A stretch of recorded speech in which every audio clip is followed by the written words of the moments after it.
Do you know that once upon a time, India was called the Golden Bird, a land of unimaginable wealth, culture, and knowledge? But what happened to that golden glory? How did invaders, especially the Mughals and the British, drain India's wealth for centuries? Let's travel back in time and uncover the real history of India's riches, invasion, and loot. This is the untold story of India's stolen treasure. Before any invader set foot on Indian soil, India was a global powerhouse. It contributed over 24% of the world's GDP until the 17th century. The Silk Route and spice trade ran through Indian kingdoms. Cities like Pataliputra, Ujjain, Madurai, and Vijayanagara were centers of science, trade, and culture. India was the world's largest exporter of textiles, spices, jewels, and steel.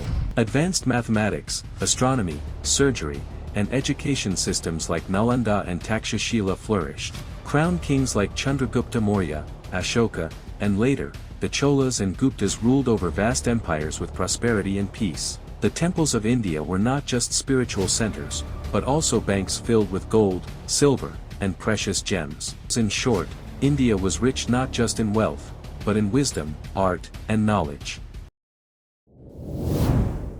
Then came the Mughals in the 16th century. While they brought architecture, culture, and administration, they also extracted massive wealth from Indian people. The Mughal Empire was among the richest empires ever.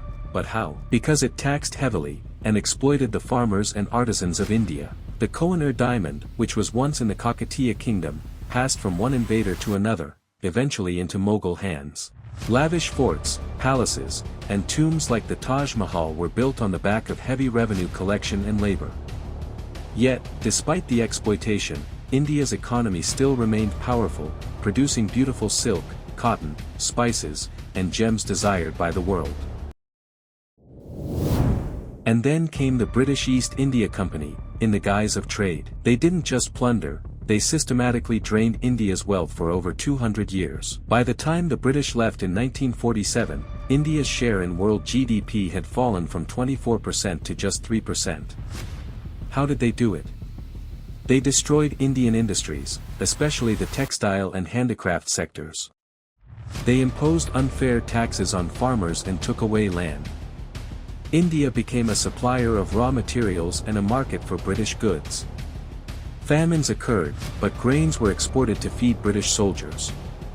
The famous drain theory by Dadabhai Naoroji explains how 1 Indian rupee crore per year, in 19th century value, was taken away.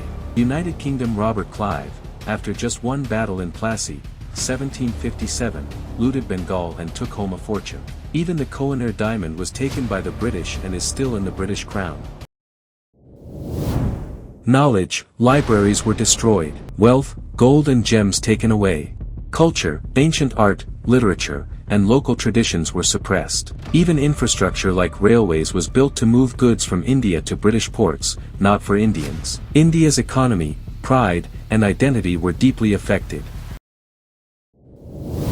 But despite centuries of loot and colonization, India survived. Why? Because of its strong roots in spirituality, culture, and resilience. Ancient texts and traditions kept the identity alive. Farmers, artisans, and freedom fighters refused to give up. And finally, in 1947, India reclaimed its freedom.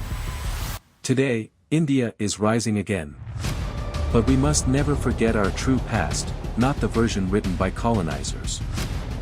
India was not poor, India was made poor. From Golden Bird to a colonized nation, this is the story of our stolen treasure. But now it's time to reclaim our glory, through knowledge, unity, and pride in our heritage. If this story inspired you, like the video, share it with your friends, and subscribe for more hidden truths of our history.